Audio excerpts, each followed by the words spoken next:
নমস্কার সবাইকে, কেমন আছেন আপনারা? আমার আরেকটি ব্লগের সাথে আপনাদের স্বাগত জানাই।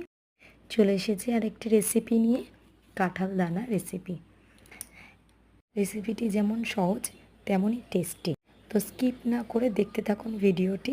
ভালো লাগলে লাইক, কমেন্ট, শেয়ার করে দেবেন।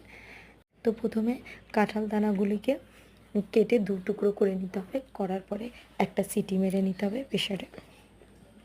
তারপর প্রেসার থেকে বার করে সেগুলোকে জল ঝরিয়ে নিতে হবে।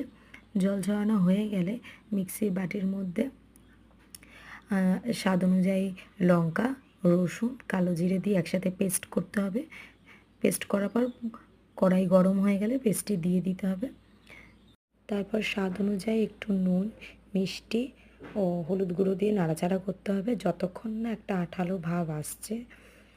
তো নাড়াচাড়া করতে করতে আঠালো ভাব চলে এসছে। তো আমাদের কাঁঠাল দানা বাটা রেডি। তো কেমন হয়েছে জানাবেন। দেখা হচ্ছে নেক্সট কোনো ভিডিওতে। আজকের মতন টাটা।